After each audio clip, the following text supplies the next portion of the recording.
બીજો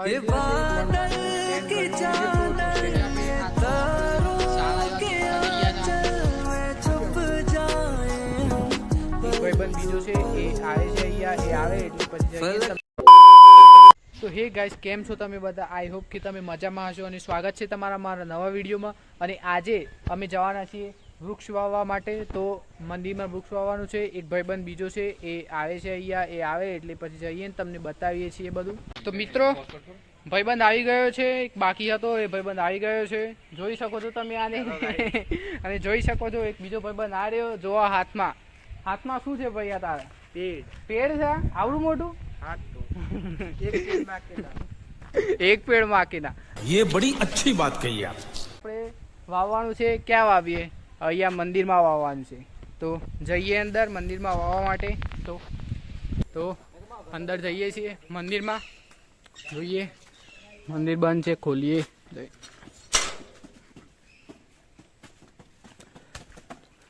ગાઈસ, તમે જોઈ શકો છો આ બે વૃક્ષ તમે જોઈ શકો છો, બે અમે વાવ્યા છે.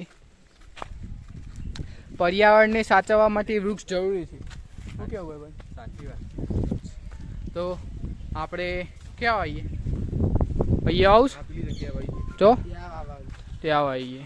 અહીંયા જોઈ શકો છો તમે, અહીંયા આવીએ. સૌથી પહેલાં તો તમે સિનેમેટિકનો આનંદ લ્યો અને વૃક્ષ પણ વવાઈ જશે એટલામાં. તો બીજી વાત પછી મળીને કરીએ.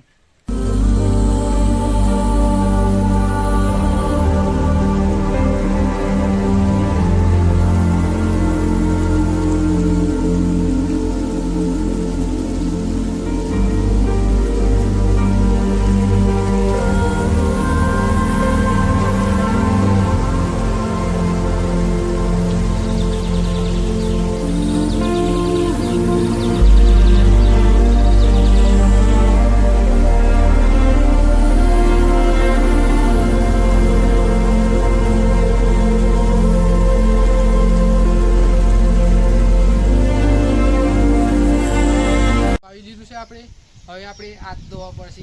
સારા એવા ચોખ્ખા થઈ ગયા છે હાથ ધોવા પછી.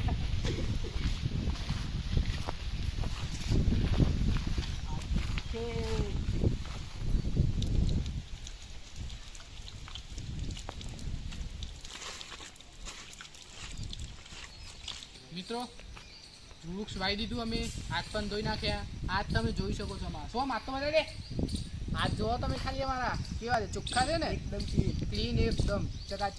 આ તો હવે તમને અમે વૃક્ષ તો બતાવી દીધું, વૃક્ષ વાવી દીધું અમે. હવે અમે જઈએ છીએ તમને નદી બતાવવા. અમારા ગામની નદી તમને બતાવીએ કેવી છે, કેવી નહીં, મજા આવે એવી છે. તો જઈએ. ગાઈસ જુઓ, પેલા બંને ત્યાં ઊભા છે.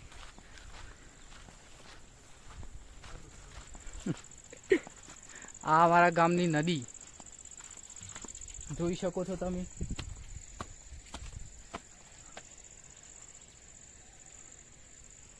તો મિત્રો, હવે તમને અમે નદી બતાવી દીધી, બધું જ બતાવી દીધું, મંદિર પણ બતાવ્યું. તો મેન વાત પર આવીએ હવે. તે આ વિડીયો બનાવવાનો મોટિવ અમારો એટલો જ હતો કે જેમ બને તેમ વૃક્ષ વાવો, વૃક્ષ બચાવો. જંગલોમાં અત્યારે વૃક્ષો કપાવા માંડ્યા છે. અત્યારે આપણી આજુબાજુ પ્રદૂષણ બહુ પડતું વધી ગયું છે અને જ્યાં જોઈએ ત્યાં રોગચાળો ફાટી નીકળ્યો છે. તો જેમ બને તેમ વૃક્ષ વાવો. હવે હું એમ નથી કહેતો કે બધા જ જઈને વૃક્ષો વાવી દો, પણ હું એટલું જ કહું છું કે તમારા ગામમાં કમસે કમ 1200 જેટલા તો ઘર હશે ને. મારા ગામમાં 5000 થી 6000 સુધીના ઘર છે. તો હવે હું મારા ઘરમાંથી એક જણ છું, તો એક જણ હવે મારા ઘરમાંથી હું એક વૃક્ષ વાવું છું. દરેક ગામમાંથી 5000 ઘર હોય તો 5000માંથી 5000 જણા જઈને એક વૃક્ષ વાવે તો દરેક ગામમાં 5000 વૃક્ષ થયા. તો એ રીતે તમે પણ તમારા ગામમાં ઘર જેટલા હોય તેમાંથી એક એક માણસ જઈને વૃક્ષ વાવો તો તમને સારી એવી આબોહવા મળશે, પ્રદૂષણ ઓછું થશે. તો સ્વચ્છ રહેશો તો સ્વસ્થ રહેશો. હવે બીજું કંઈ નથી કહેતો, પણ જેમ બને તેમ વૃક્ષો વાવજો અને વૃક્ષોને કાપશો નહીં. આ તો વિડીયોથી સારું લાગ્યું હોય તો વિડીયોને લાઈક કરો, કમેન્ટ કરો, શેર કરો અને ચેનલને સબસ્ક્રાઇબ કરો. એક પેડ માં કે નામ. ये बादल की चादर ये तारों